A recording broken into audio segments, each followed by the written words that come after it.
the appointed hour. So we have a brief moment of quiet as we center ourselves and prepare for whatever Spirit has in store for us in the coming hour.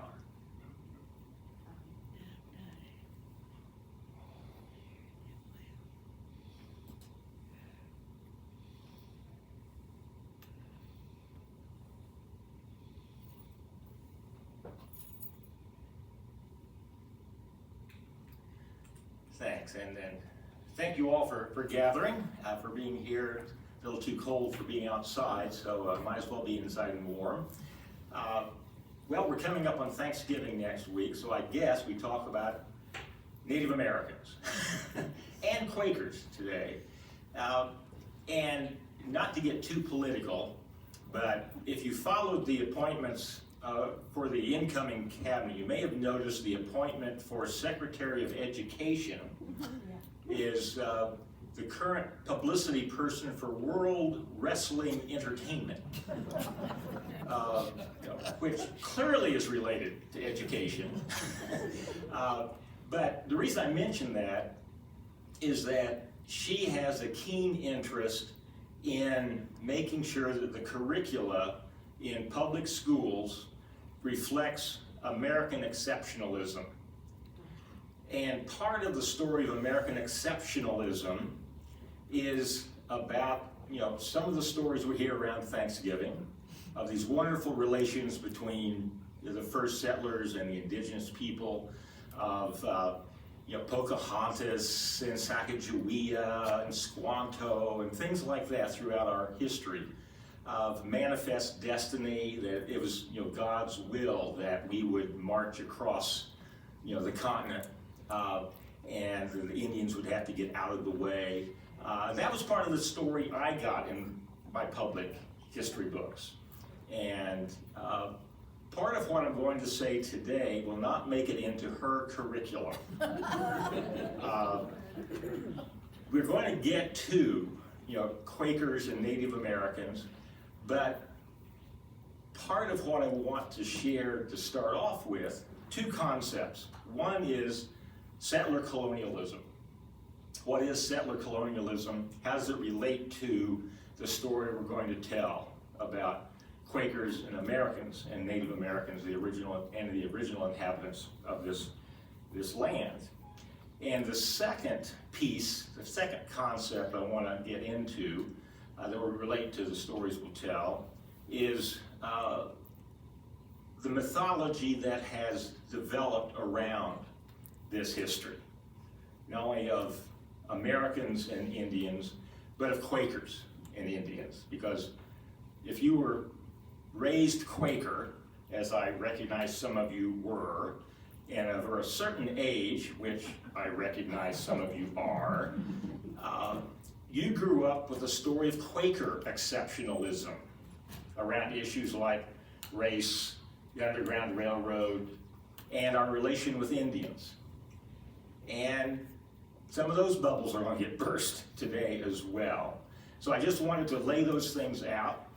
So in case you are not really interested in hearing the other side of the story, here's your opportunity to flee. So what's settler colonialism? Well, these are the precepts of what scholars describe as settler colonialism. First, it's a structure, not an event. It's not just a one-time thing that settlers do. It's a whole series of events. And it's a structure. It's systematic. The second is that settler colonialism destroys in order to replace, to take down, destroy. There's some examples of that going on in the world today, in order to replace. Third, it's eliminatory. It eliminates not only people sometimes, but their narrative, their history, and replaces it with another narrative, another history. Another piece of settler colonialism is it assumes indigeneity. It assumes a certain amount of being indigenous. Now this may sound odd, when we're talking about European settlers and Native Americans, because how could Europeans claim to be indigenous? Well, some folk claim that the Native Americans themselves were just the 10 lost tribes. You know, they came from over there. So there's kind of indigeneity. But there's also that whole manifest destiny some of us were taught in our history books, that, you know, it was meant for us to be here, a kind of indigeneity. And then finally, settler colonialism is legitimated as harm reduction, that those coming in have actually improved those that they are replacing. They have brought benefits, and it's a good thing that they have come because they've reduced harm, they've improved. And we'll take a look at some of those concepts as we look both at the mythology of American exceptionalism and Quaker exceptionalism. So the next concept that I wanted to start off with is about demythologizing some of this history. What's the mythological history that most of us were raised with? And some of you are old enough to remember Stan Freberg. Any of you remember Stan Freberg, the great comedian, and his album Stan Freberg Presents America? Can any of you sing the song, "Take an Indian to lunch this week, show him we're a regular bunch this week, let's give in and all do the brotherhood bit, just make sure we don't make a habit of it, oh, make a feathered friend feel fed this week, overlook the fact he's red this week, let him share our Quaker oats, because he's useful and he votes, take an Indian to lunch, 2, 4, 6, 8, who do we tolerate? Indians, Indians, rah, rah. The whole album, I'm not singing the rest of it. This is why Quakers don't sing. Anyway, so some of the mythology that we've been raised with. Let's start off with that Thanksgiving mythology and Squanto. Now, we don't even know his real name. It's Tisquantum that we, learned was Squanto. How many of you knew that he had been kidnapped and enslaved, sold into slavery in England? Spent 5 years in England. That's how he learned English. When he returned to his native land in 1620-21, so the story goes, he waded ashore onto the beach over the bleached bones of his former countrymen who had died of the plagues and illnesses that European settlers had brought. The Wampanoags had been decimated by European illnesses. Perhaps over half had died of the great illness, the great plague. We didn't learn a lot of that in our histories. Now, this first Thanksgiving, I kind of was raised thinking they all sat down to a big turkey and all that. Ben Franklin wanted the turkey to be the national bird. And get into Stan Freberg again, and you get that wonderful little skit about, you roasted the national bird? Well, Anyway, none of that really happened.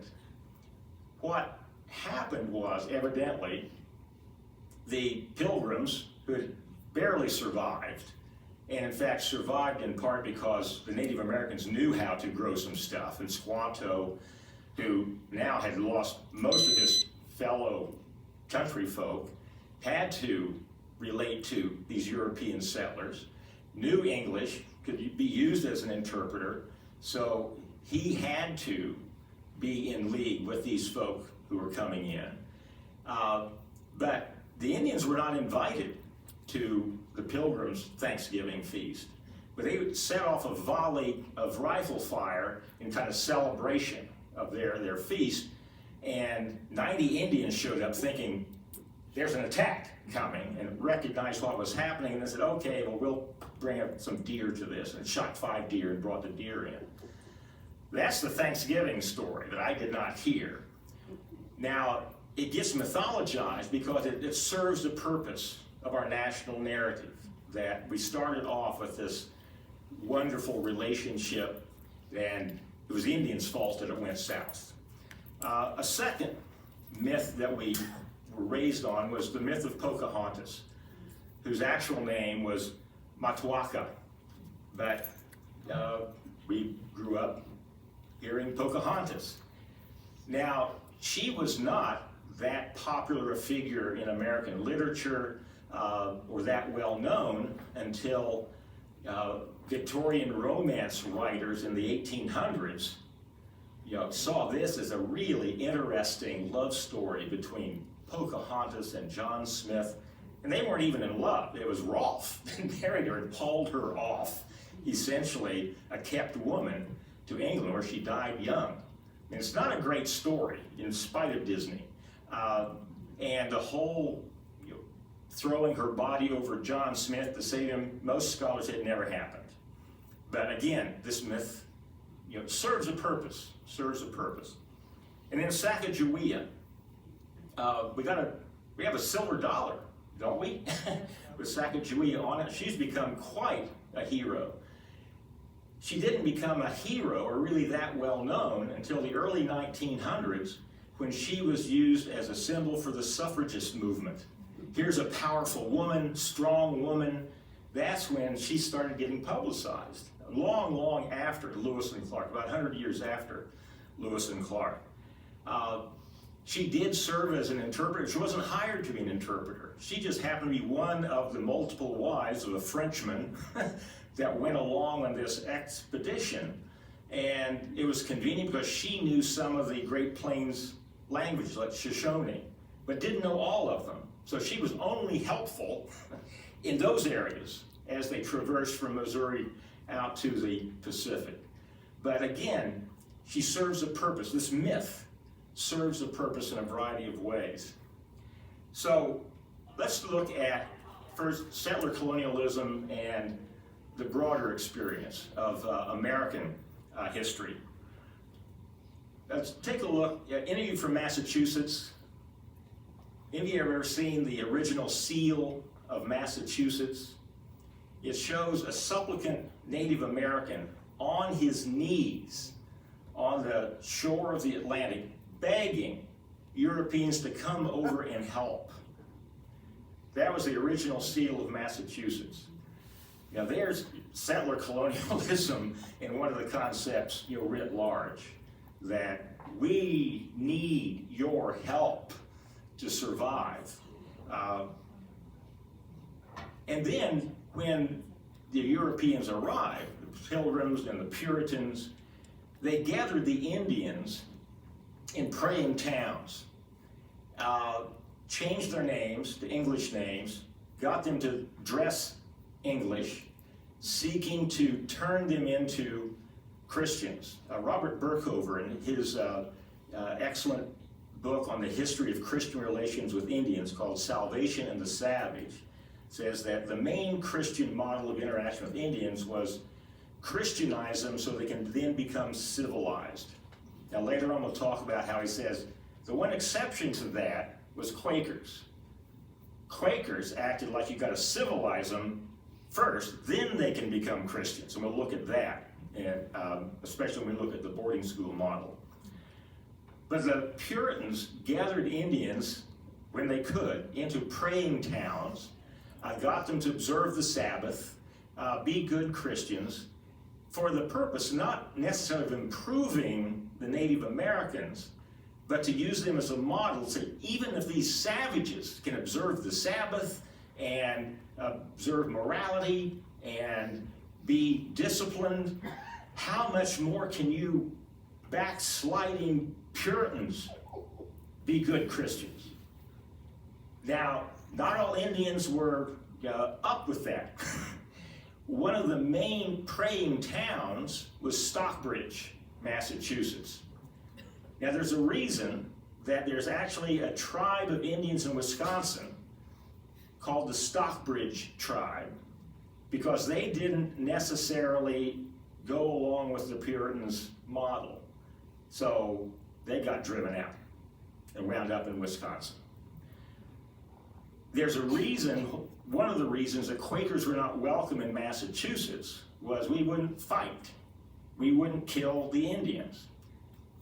That was only one reason. There were a bunch of other reasons they didn't like us, but one of the reasons was you don't want a whole bunch of pacifists in your colony if you're trying to get rid of the Indians by one way or the other. And so that was a major stumbling block for having Quakers in your colony. Now, those are just a few hints at the settler colonial model of replacement, do minimal harm, and the whole idea that we're there because the Indians need us.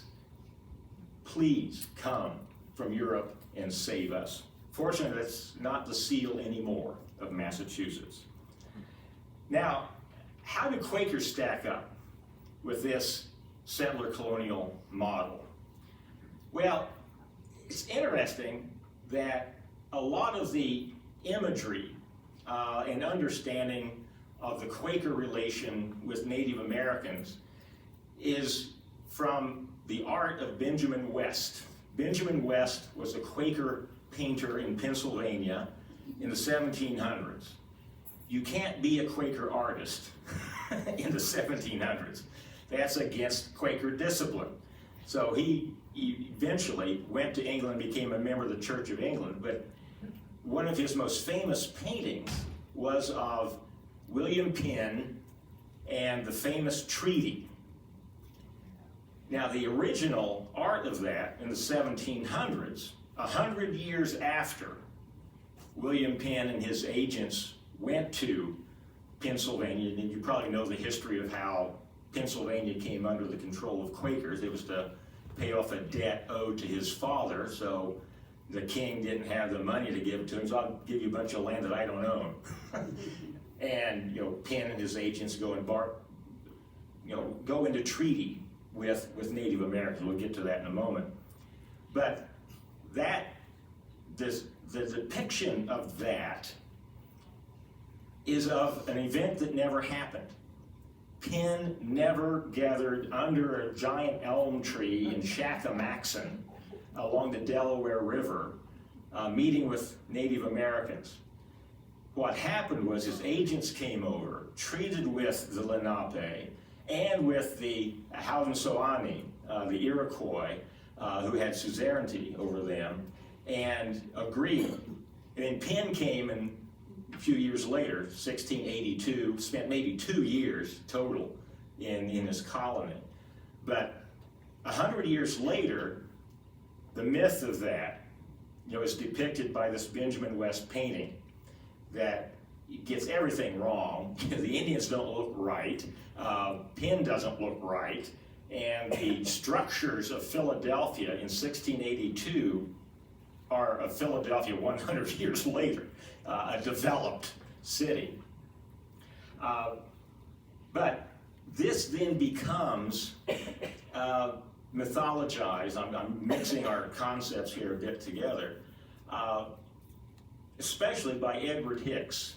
Edward Hicks, the Quaker painter in the 1800s, who was allowed to paint because he's a minister, and he's depicting all these, gospel and Bible places, the Noah's Ark and things like that, and nice little scenes of pastoral Quaker farms and the peaceable kingdom. Isaiah 11, and all the the lion and the lamb will lie down together, but the lamb won't get much sleep, and that's Woody Allen. But if you look at those paintings that depict in the foreground Isaiah's vision of the peaceable kingdom, all these traditional enemies, and people say, oh, that can't happen. That can't happen. Enemies are going to be enemies. But what's in the background of every one of those paintings, besides whatever's landscape art of the era? Little clump of Benjamin West's interpretation of Penn and the Indians. In Kenneth Boulding's famous phrase, if it exists, it's possible. This can't happen in the foreground. All these enemies getting along in peace. But look in the background. Penn and the Indians. So again, this sense of this beneficent Quaker meeting with the Indians, coming to this agreement, and improving their lives is part of that kind of settler colonialism and part of the mythology that's developing. But at the same time, that you have Penn and his agents treating with the Native Americans for purchasing the land rather than just taking it, you have a different model of how to live with the Indians. The Swedes and the Finns were there first. They had settled in the Delaware Valley much earlier than the Quakers came. And their understanding is, we will live among the Lenape, not replace them.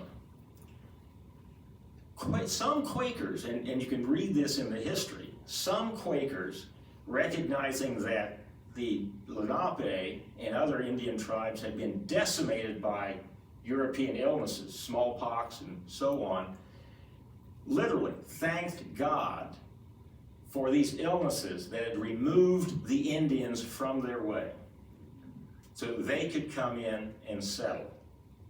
Again, that replacement theory, and thanking God, literally, for acting to take the Indians away. So that's part of our history. And it's not what's mythologized in those paintings.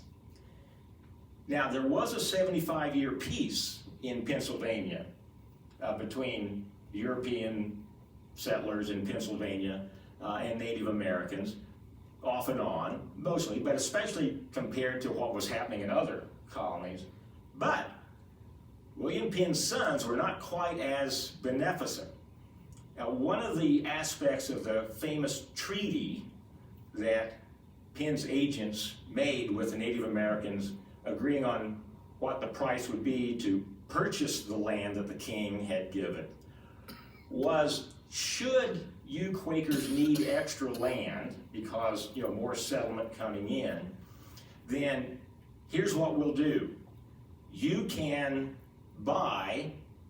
purchase an additional amount of land in the amount that a person can walk from sunrise to sunset.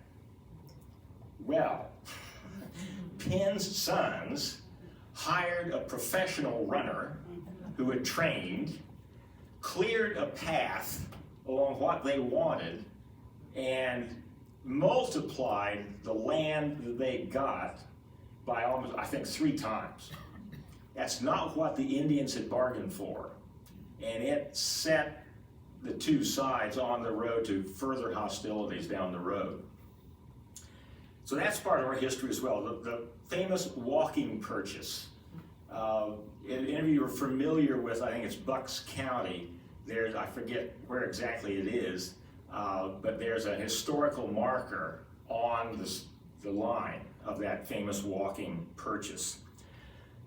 Now, one of William Penn's main land agents, John Logan, after whom one of the squares in Center City, Philadelphia is named, Logan Square, it's actually a circle,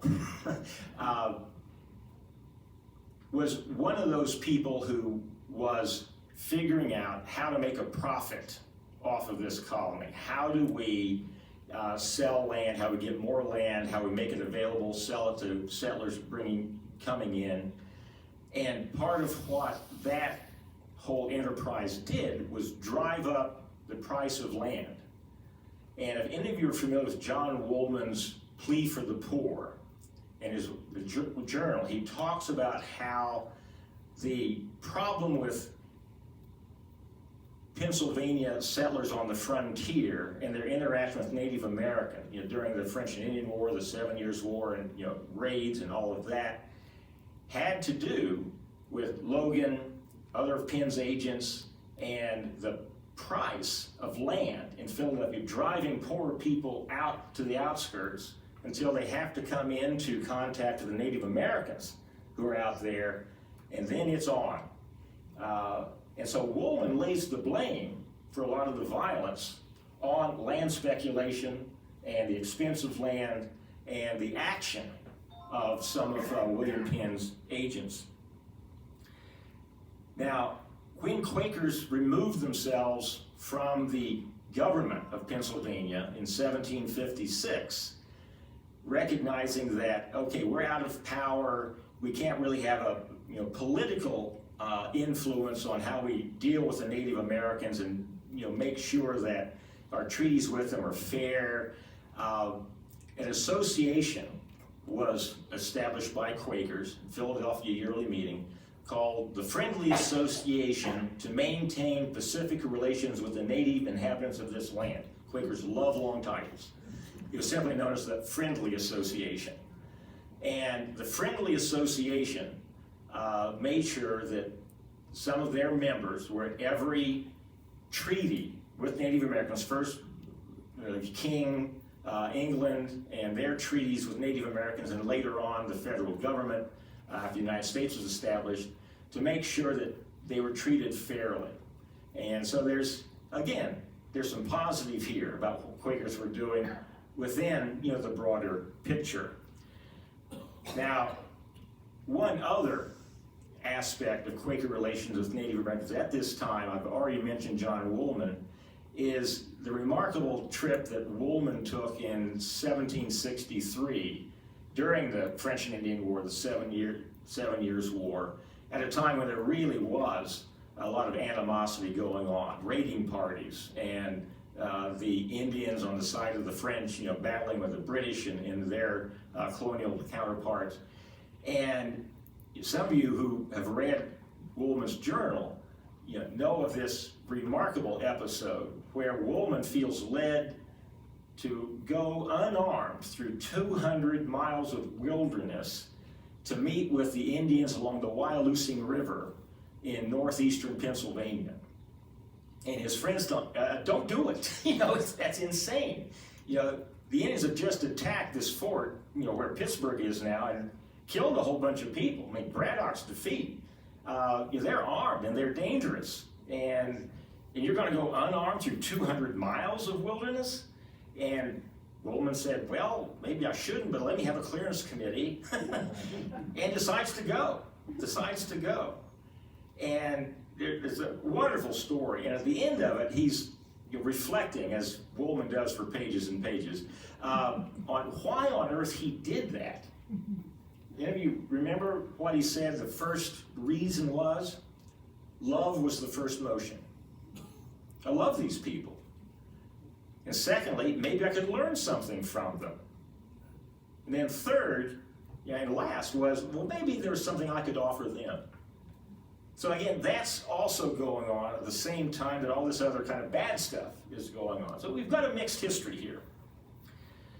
Now, some of the myths that I grew up with that we got to take a look at. Is there truth in some of them? To what extent? And one of those is leaving the latch string out. I think we all, if you grew up Quaker, you grew up with a story of the Quaker family on the frontier during the French and Indian War, who, hearing there are going to be raiding parties come through, decided, well, gosh, it looks like it's going to be inevitable, so let's secure the house. We're not going to arm ourselves like many people did, make sure they had armaments, or build a blockhouse and go to the blockhouse, or retreat to Philadelphia and stay with our relatives. But we'll pull the latch string in. This is back where there are locks, and you had that piece of rawhide that went through the hole. You could pull it up, you'd unlatch the mechanisms inside. So pull the latch string in, secure the front door. And so the story goes, so the myth goes. The couple went to bed that night. They couldn't get any sleep because they had violated their Quaker peace testimony and that image of William Penn and his peace with the Native Americans so far as to secure their front door. So they went down, put the latch string out, went back to bed and got a good night's sleep. How many of you heard that story? Wow. I heard it out in Indiana. But that may be because that myth circulated in Indiana as well as late as the 1800s. But the next morning, they awoke, they were safe, their barn wasn't burned, but all their neighbors' barns had been burned people have been killed, scalped, and been decimated. Now, I've often wondered, was that really true? Well, I did some research for my doctoral dissertation that got me into some of the records of the Friendly Association. And at one of the treaties that the Friendly Association had agents at, members at, meeting with the Native Americans, during a lull in the treaty negotiations, we were sitting around sharing stories, and this Quaker said, well, I just related, here's what we did. One of the Indians said, I was on that raiding party. We had every intent of burning your house down, killing everyone inside, but when it came to your house, we saw the last string out and realized that you must be among the children of Onus, which is the Indian name for William Penn. Onus or Miquon, they're two different names. So the children of Onus, had that reputation. The other myth that many of us grew up, now I'm beginning to doubt whether you grew up with any of these myths, was of the none shall make them afraid. You've got that painting here somewhere, probably, don't you? That's a painting of an Indian raiding party coming into a Quaker meeting house, and kind of hatchets drawn, scalps on their belts, looking around, and the Quakers just sitting there as dull and boring as they all ever are, and silent meeting for worship. And the story goes that behind the painting, that the clerk, who actually was a real clerk and I think an uncle of the family of Rufus Jones, he was a Hoxie, welcomed to come and join in worship. And so the story goes, they said, okay, we don't see any guns in the corners, they don't look scared, so okay. They sat down on the benches and waited for something to happen, and nothing happened, so they got up, milled around outside. Quakers continued to worship, and shook hands, went outside, invited them home for lunch, had lunch. That's the story. What actually happened? It was 1777 or 78, I think, in the upper Hudson Valley. The strategy of the Brits during the American Revolutionary War was to separate the colonies, the northern colonies from the southern colonies. So their allies, the Indians, were to raid through the Hudson River Valley and scare the folk out so that you could separate the northern colonies from the southern colonies. And many people did. And it was the Easton Meeting in the Hudson Valley, not to be confused with the Easton Meeting down in Pennsylvania. And many people there armed their houses, stored up weapons, secured their houses. Many of them built block houses and went to the block houses during times of raids. Many went to New York to hang out with friends and relatives. The members of the Easton Meeting gathered to say, what do we do? Because again, by this time, there's this myth of the children of Onus, this myth of Quakers and Indians, what Clyde Miller II, whom I'll refer to some more, called that oral iconography of Quakerism. The stories we tell. What do we do? Well, what did our ancestors do? And so the members of Easton Meeting agreed, we're going to stay here. We're not going to build a blockhouse. We're not going to go to the blockhouse. We're not going to arm ourselves. We're going to stay here and worship in silence every 5th day morning and 1st day morning during Indian raids. Quaker chutzpah. And sure enough, raiding party shows up. So happens there's an English visitor there that day who reports this event that I described back to England, where Doyle Penrose, who painted the famous Presence in the Midst that, again, most of you would have, that painting of the interior of the Jordans meeting house. You can all recognize it if you've been on the pilgrimage to Jordans, with that ghostly figure of Jesus hovering over the facing benches. That Doyle Penrose painted None Shall Make Them Afraid. Now he's in England, he hears this story, he depicts it with Plains Indians with big old war bonnets and very European features, coming in. But the rest of the story is true. And that same thing happened out in Indiana in the early 1800s as the War of 1812 was coming. There were Indian raiding parties in the southern part of Indiana where Quakers first settled. From North Carolina, Orange County, southern Indiana, Paoli, Salem, those areas, John Cougar Mellencamp territory. And there was a famous massacre at Pigeon Roost, early 1800s, before the War of 1812, just north of the Quaker settlements. Quakers went right through without any harm at all, and some literally left their last strings out, because that's what Quakers do, because there was a wampum belt circulating in Ohio and Indiana depicting a Quaker and an Indian holding hands in peace. And that depicted how the children of Onas relate to us. So you don't, again, in reading some of the histories, Indians would relate, you don't harm the broad brims. You don't harm the children of Onas because of this history. Now, one of the funny things, I'll deviate a little bit, those of you from Philadelphia may remember Strawbridge and Clothier. It's a great department store. Now, the Strawbridges were Orthodox Quakers. The Clothiers were Hicksite Quakers. The Clothiers went to Swarthmore. The Strawbridges went to Haverford. The Clothiers went to George School. The Strawbridges went to Westtown. And never the twain shall meet. The logo of Strawbridge and Clothier, a Hicksite family and an Orthodox family doing business together, was of Penn, or at least a Quaker, holding hands with an Indian, depicted on those wampum belts, over the slogan, mutual trust. Now, the kids couldn't marry each other, they couldn't go to each other's colleges, but, mutual trust. But it's that same mythology, the Quaker and the Indian. So it's a mixture of settler colonialism, mythologizing, and we got to deal with that mixture as we understand, looking at Quaker history now. So some truth, some more sketchy history.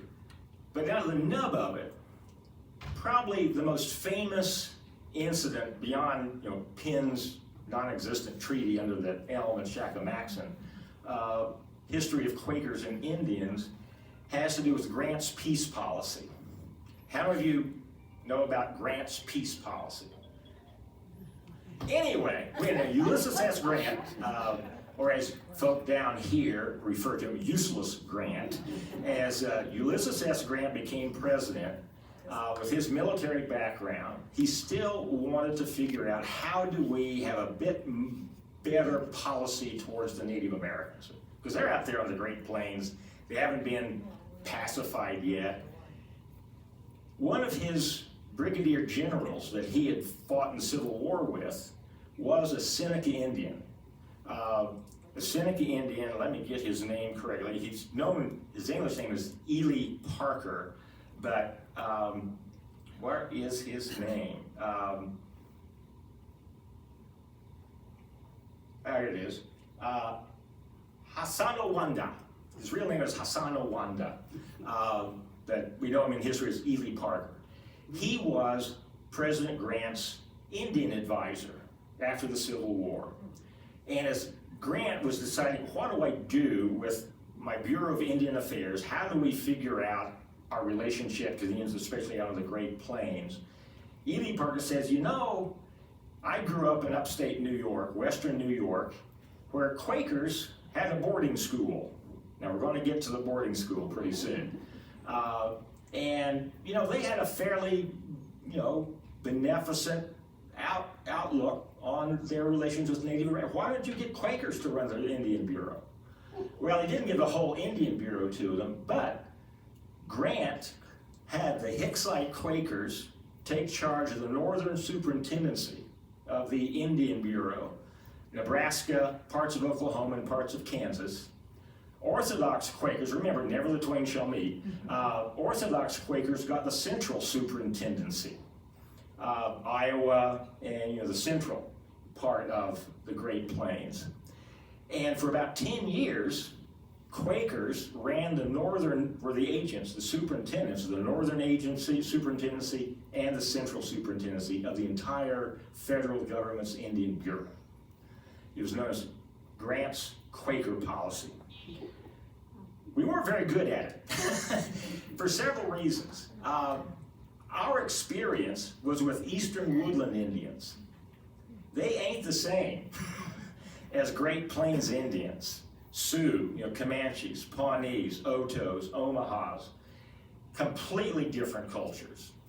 And by the way, Eastern Indians had been decimated by European diseases, were in a state of anomie, and offered very little resistance to the encroachment of Quakers and others.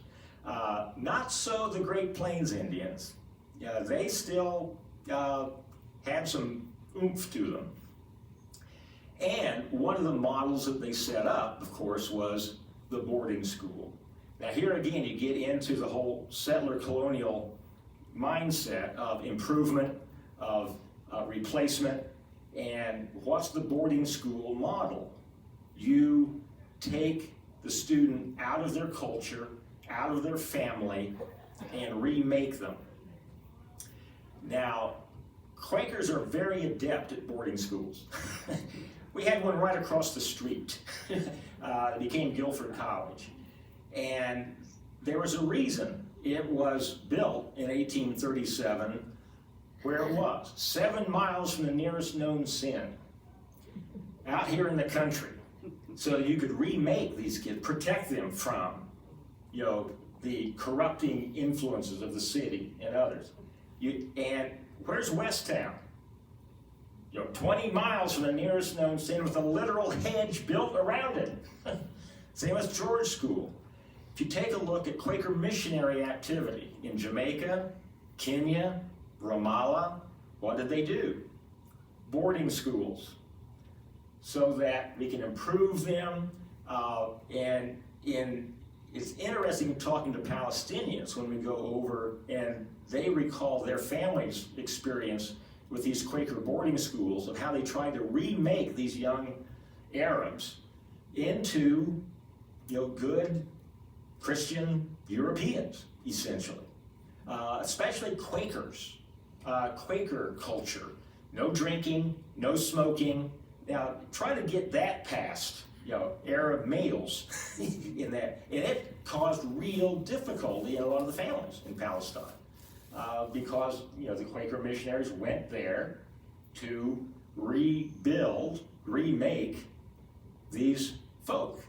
Again, for good intentions, and that's the name of Clyde Milner's book, looking at Grant's peace policy, with good intentions.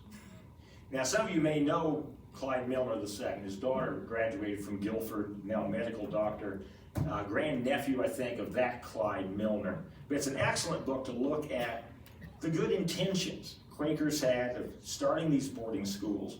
But it wasn't just out there, and it did not work because they weren't ready to be remade. They weren't ready to be removed from their families and made into compliant little Europeans.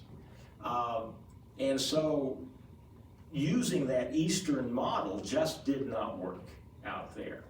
And it probably didn't work well out here either. The most famous one was at Tunasasa up in western. You got some recognition of Tuna. Did you have some relatives who work there?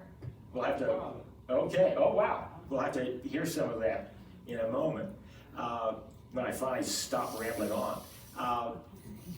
But we had 4 of those boarding schools here in North Carolina after the Civil War. When the Baltimore Association came down, we had 4 boarding schools among the Cherokee out in the mountains.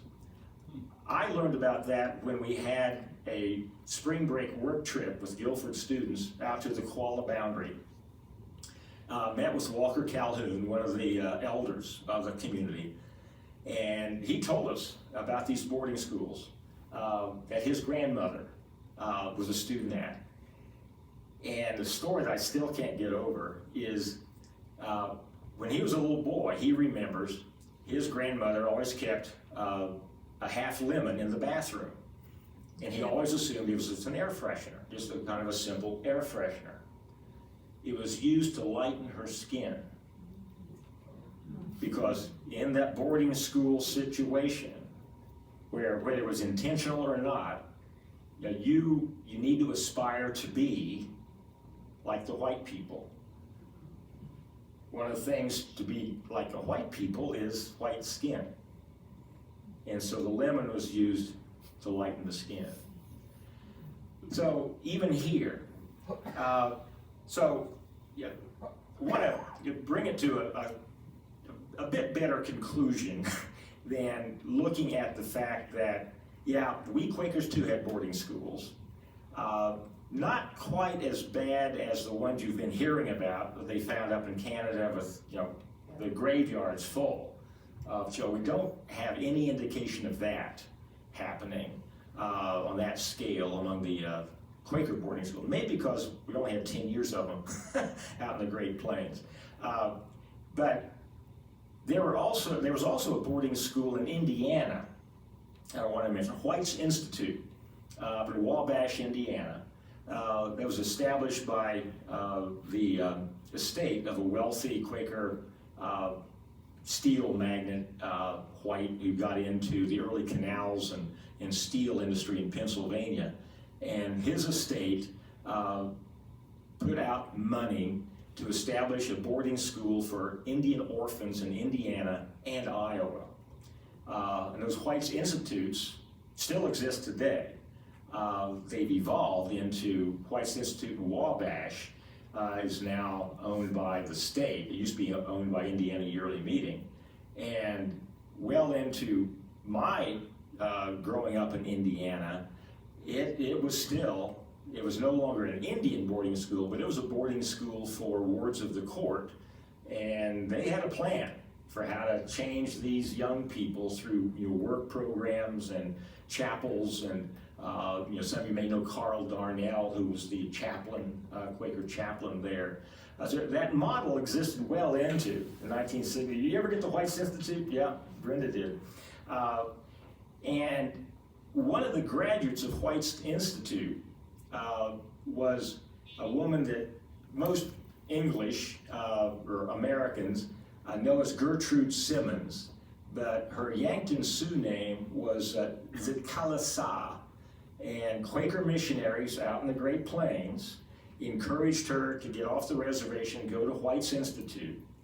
And she had a terrible time there because she really missed her culture. She felt like a fish out of water, but she loved music, very accomplished at music, and this was a way to really learn music because they had a good music program. And then she went from there to Earlham College and graduated from Earlham in 1897. The first Native American to attend and graduate from Earlham, and went on to a famous career as a concert musician, but mostly to history known as Gertrude Simmons Bonin, but Zitkalasa.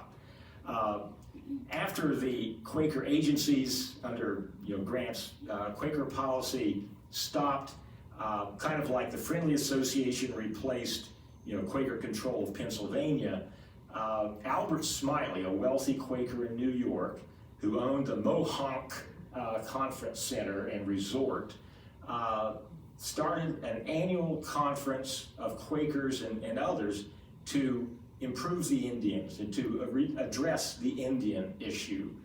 And it went on for years and years, several decades, the Albert Smiley conferences at Mohonk. One problem with it, they never invited an Indian to participate. It is us, Quakers and others, figuring out, again, the whole kind of settler colonial attitude. We know what's best. They would bring some children from the boarding schools to put on display, essentially, but no Indian elders or sachems or leaders of their communities ever came to these conferences. Well, let me end with this. There is one kind of shining light about Quaker response to Indians that is devoid of the whole boarding school problem and the whole settler colonial problem. And that was in Indiana and Ohio, oddly enough. In 1801, a Meshiconaqua, known to us as Little Turtle, a chief of the Miami, was going back through Baltimore from memorializing Congress on the liquor trade. The liquor trade, alcohol was just decimating the Indians. And he had spoken to Congress about, can you interdict this whole trade? And on his way back to Indiana, he was from northern Indiana, stopped in Baltimore, again because of the reputation Quakers had, and asked members of Baltimore Yearly Meeting if they would send agricultural equipment to them because they had lost all their hunting lands in Ohio in the Treaty of Greenville. And they got wiped out at the Battle of Fallen Timbers. And said, there are those Indians still trying to resist. Tecumseh, the Prophet, others, involved in the ghost dance are still trying to use violence to address this. But, we can't go up against the American military. So if we don't want to go out of existence, then we need to learn settled agriculture. And literally, this is what he said, we don't trust any other Christians to do this because they'll require conversion. And you Quakers won't. So will you come, at least, send us agricultural equipment, no strings attached. We're okay with our culture and our language and our religion, but we need agricultural equipment. And then Quakers said, sure. Sent a whole bunch of equipment. I've seen the list of it, plows and axes and hoes and all kinds of stuff. I've read the letter that came back from Little Turtle, Meshiconaqua, and he said, thank you for the supply and all the stuff that we received. Could you send someone to tell us how to use it? And so they sent, in 1804, they sent William Kirk, a farmer from Maryland, to the Wabash River. They set up an agricultural mission to teach agriculture, settled agriculture. And obeying Meshiconaqua dictate, you don't mess with our culture, our religion, our language. We're fine there. Just teach us how to farm. And they did. So they got wiped out in the War of 1812. Then the Shawnee in Ohio invited the Quakers over to Wapakoneta. By this time, the Shawnee, who once ranged from all the way Florida all the way up the Atlantic coast, had been reduced to a 5-square-mile reservation in western Ohio. And they invited the Quakers to come, teach settled agriculture. They built sawmills, grist mills, flourishing agricultural program, and intentionally didn't build, the Quaker buildings of the agents who went there. Isaac Harvey, any relation to that? Isaac Harvey and Henry Harvey, a bunch of Harveys, from Harveysburg in southwestern Ohio went up there as agents, and intentionally built all their buildings off the reservation so they wouldn't be suspected of trying to get the land, encroach on them. But who else was settling around that reservation? But white settlers who saw how fertile this was, what a great agricultural program was going on. And of course they got shipped out. 1833 and Andrew Jackson's Indian removal policy, they wound up in Missouri. But there was an example, at least for 30 years, of Quakers on the invitation of the Native Americans themselves, the Potawatomi, the Shawnee, the Delaware, the Lenape, and the Miami, come work with us, but respect our culture, language, and way of life. And the Quakers did, and it got wiped out. Chief Blackhoof of the Shawnee, who died before the removal, it died in 1831, got the orders that this is coming, You're going to have to pull up stakes and move. And his response to the Quaker agent was, of course we'll have to. We've had to before. You know, he grew up remembering how he played in the surf of the Atlantic. Winds up 100 years of age living in Wapakoneta, Ohio, on a 5 square mile Indian reservation, and says, of course we'll move. We'll cross over the Great River, and then we'll have to move again. We'll come to the Great Mountains. We'll find a way to get over them because we'll be forced to move again until we get to the Great Ocean. And then I guess we'll just have to jump off. Anyway, on that note, so much else to say, but let me turn it over to our expert on things, whose father worked at Tunasasa. Anything you want to say about that? I don't know much, they haven't told me very much. I know my father and mother went up there, I think fairly soon after they graduated from West End. And they were part of the staff. Yeah. And they got in trouble because they were teaching the young Indians about birth control. Oh! They come to me. That's all I know. Wow, well, cool. So, yeah, so living history. I mean, this is not that far in our past. Fascinating. Other questions, or any of you have similar experiences of people you knew who, worked in, the Indian centers. Quakers had centers in Oklahoma, Council House, Wyandotte, Hominy, Kickapoo. I visited at least 3 of those 4. In North Carolina, you go to the meeting, had to work in Choctaw, Alabama, until recently. Any of you worked with the Associated Committee of Friends on Indian Affairs? That kind of replaced what was going on in Grant's peace policy. Started out in Iowa, and eventually both Hicksites and Orthodox were working together. Any questions or insights or corrections, additions? Quick quiz. Who was the Ojibwe student at Guilford College who was National Basketball Player of the Year for D3 a few years ago?